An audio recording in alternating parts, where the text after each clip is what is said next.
Commander LeCourcier, thank you for your very forceful testimony. Thank you for your presence and your colleagues here today. We're going to have a round of 3-minute questions, and I'd ask my colleagues, because of the length of the day, that we work hard to stay within that 3 minutes.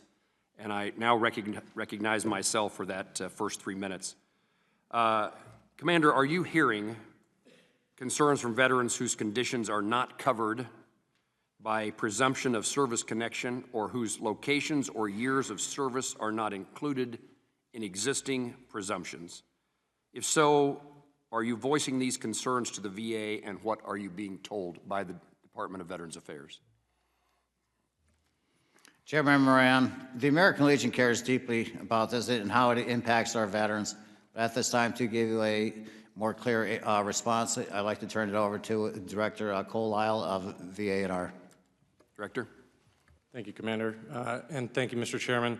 The American Legion obviously lobbied very hard for the passage of the PACT Act. I think the greatest mechanism that the PACT Act created was the ability for the VA to consider new presumptive conditions in a faster, timelier manner, so we don't get into another Agent Orange situation where veterans have to wait years and decades to receive the benefits and health care that they deserve from specific conditions. I am not aware of any specific conditions not currently covered by the list of presumptives under the PACT Act, but I'm happy to take that for the record.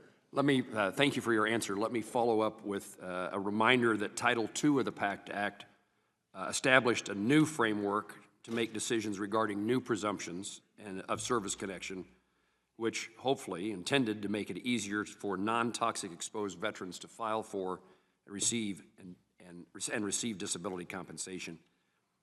Over 2 years after the enactment of the PACT Act, I would ask if the VA is utilizing that process in consultation with you and other VSOs to give you the opportunity to provide that information. Thank you, Mr. Chairman. So the VA is supposed to have quarterly briefings and updates in collaboration with the veteran service organizations.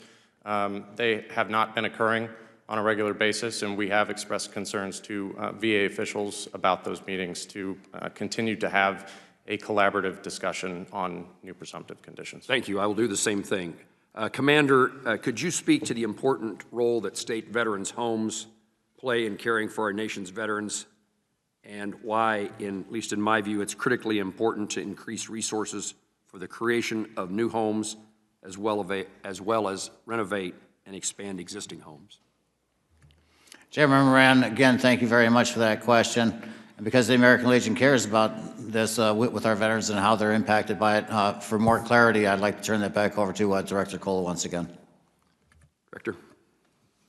Thank you, Commander, and thank you, Mr. Chairman. State veteran homes obviously play a critical role in the long-term care and health services of our nation's veterans. The American Legion will continue to advocate for funding and for the creation of state veterans' homes in support of our nation's veterans.